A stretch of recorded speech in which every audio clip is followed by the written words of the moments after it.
হুম হুম।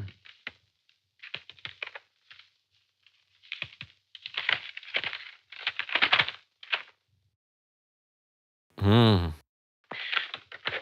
আমি তোর ব্যাপারে সব শুনেছি কাজরি।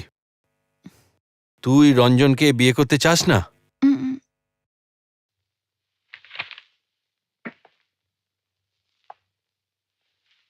তুই ওর সাথে শুয়েছিলি? না। ও আচ্ছা, আয় আয় আয়, বস। কিন্তু এটা প্রমাণ করতে যে তুই পবিত্র, গ্রামের লোকেদের একটা সার্টিফিকেট দেখাতে হবে। ওটা তো আমি তোকে দিয়ে দেব, কিন্তু তার বদলে তুই কি দিবি আমাকে? আরে আমি তো একটু মজা করছিলাম। আরাম করে বস বস, আমি তোর জন্য ইঞ্জেকশন নিয়ে আসছি। তুই যে পবিত্র তার সার্টিফিকেট যদি আমি তোকে না দিই, তাহলে ভাব তোর কি হবে। পুরো গ্রাম তোদের এক ঘরে করে দেবে। तू सोच कि कितना मुसीबत खड़ा हो जाएगी। তোর মা বিষ খেয়ে মরে যাবে, তোর বাবা নিজের সম্মান বাঁচাতে গলায় দড়ি দেবে। হ্যাঁ, লোক তোকে বেশ্যা বলবে, বেশ্যা। ভেবে দেখ। কিন্তু তুই যদি আমার ইচ্ছে পূরণ করিস, তাহলে আমি তোকে সার্টিফিকেট দিয়ে দেব। তুই নিজের পছন্দ মতো বিয়ে করতে পারবি। এখন সবকিছু তোর ওপর নির্ভর করছে, রাজি কি না। আমি কাজরির সব রকম টেস্ট করেছি, আর কাজরি গঙ্গার মতো পবিত্র।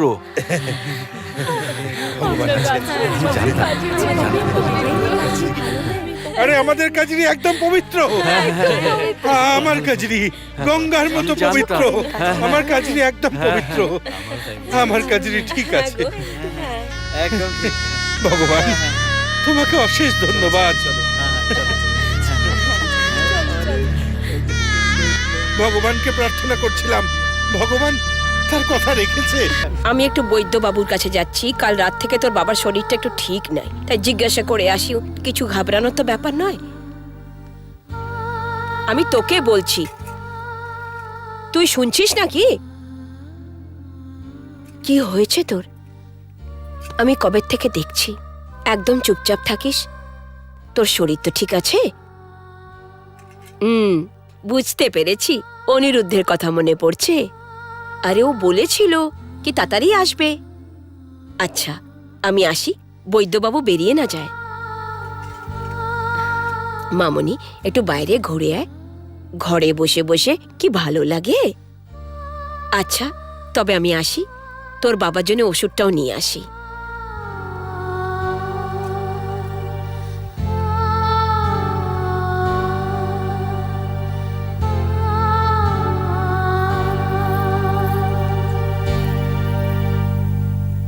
আমি খেলবো না, তোমরা যাও। আচ্ছা চল আমরা বাড়িতেই খেলবো। কিন্তু আমরা কি খেলবো? হ্যাঁ চল না আমরা ডাক্তার ডাক্তার খেলি। আমি হলাম ডাক্তার, ঠিক আছে? আরে কি করছিস কি? যা এখান থেকে, বেরিয়ে যা এখান থেকে। বললাম না আমি খেলবো না কারোর সাথে, যাও এখান থেকে। এ পাগল হয়ে গেছে নাকি? কি হয়ে যাচ্ছে?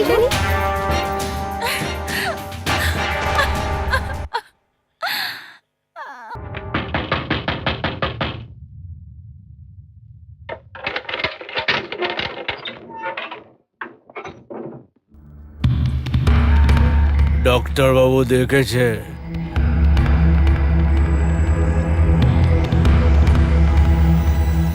তুই যা, আমি আসছি।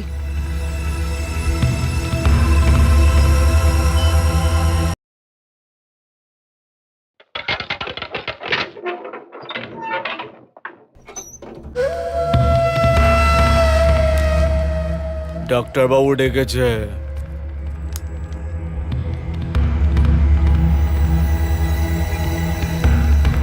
তুই যা, আমি আসছি।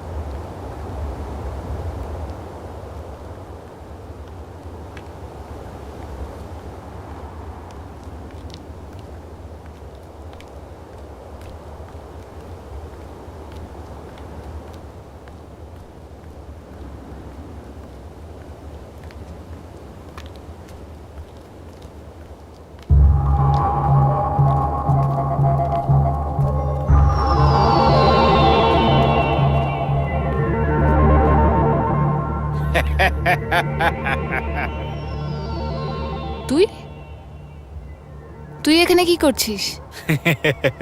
তোর অপেক্ষা। কেন? ডাক্তারবাবুর কাছে যেতে হবে না? ডাক্তারবাবুকে বিরক্ত করে লাভ কি? আমার কাছেও তো অনেক জ্ঞান আছে।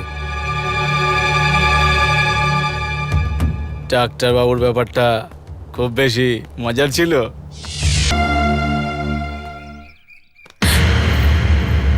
ছুঁয়ো না আমায়, চলে যাও এখান থেকে। কচরি, আমি অনিরুদ্ধ। আমাকে চিনতে পারছো না? তোমার অনিরুদ্ধ। ছেড়ে দাও আমায়।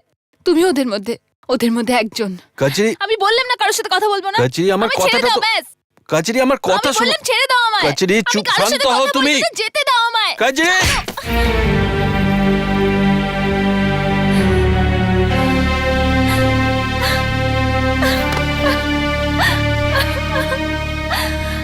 অনিরুদ্ধ বাবু, তুমি কোথায় ছিলে?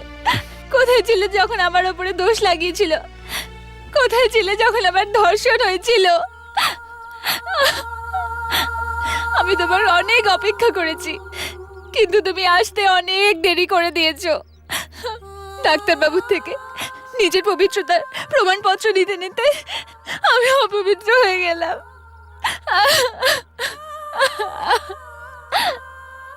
কিন্তু আমি তোমার যোগ্য নই। চলে যাও এখান থেকে। আমার কারোকে দরকার নেই। আমি একলাই জীবন কাটাবো। তুমি যাও, চলে যাও। খেপি আমার। আমি ভালোভাবেই জানি যে কচরি আমার নির্দোষ। আমি তোমার শরীরকে না, তোমার মনকে ভালোবেসেছি। আর মন কখনো অপবিত্র হয় না। আর আমি আমার ভালোবাসা দিব্যি করে বলছি, ওই পঞ্চায়েতেই তোকে নির্দোষ প্রমাণ করব। চলো কচরি, আমার সাথে চলো।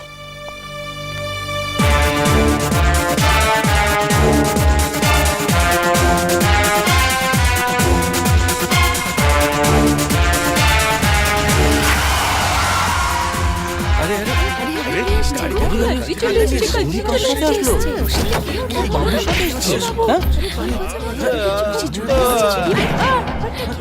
কি হয়েছে? ব্যাপার এরা কি করেছে? এরা কারা? দেখ দেখ কি অবস্থা দেখ। আরে তো ডাক্তার বাবু, আমাদের গ্রামের এটা তো লোকেরা রঞ্জন কি না? করেছে? হ্যাঁ, কি চলছে এসব? কি বলেছে? এই যে ছেলে, এইসব কি নাটক চলছে এখানে? হ্যাঁ হ্যাঁ, এটা নাটকই হচ্ছে। সেদিন আপনারা নাটক করেছিলেন কচরিকে বদনাম করার, আর আজকে আমি এদের দুজনকে ধরে নিয়ে এসেছি। কিন্তু আফসোস, ওই কথাটা সত্যি। যত উঁচু পদ তত ময়লা বিচার। তোমাদের এত উঁচু পদ দেওয়া সত্ত্বেও তোমাদের নজরটা ওপরে বসে শকুনের মতো নিচে নজর কখনো যাবে না। মনে শান্তি হয়েছে? করে দিয়েছ না একজন পবিত্রকে অপবিত্র। আরে আজ কেউ হাসছে না, ব্যঙ্গ করছে না, তালি বাজাচ্ছে না, কারণ আজ এই পঞ্চায়েতে একজন অবলা নারী অপরাধী নয়, বরং অপরাধী দুজন লোক, দুজন মরদ অপরাধী। আজ এই পঞ্চায়েতে দুজন মরদ অপরাধী। ধাঁধার মতো গোল গোল কি বলছিস? যা কিছু বলার আছে পরিষ্কার বল। আর খেয়াল থাকে যেন এই গ্রামের একটা আত্মসম্মান আছে। কচরি ওই গ্রামের মেয়ে, ওর আত্মসম্মানের কথাটা ভাবলেন না?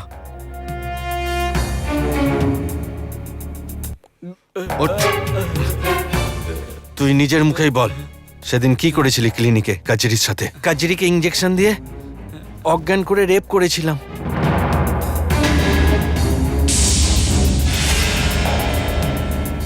আমি ভুল করেছি। সেদিন যখন ও আমার কাছে চেক আপের জন্য এসেছিল, ও পবিত্র ছিল।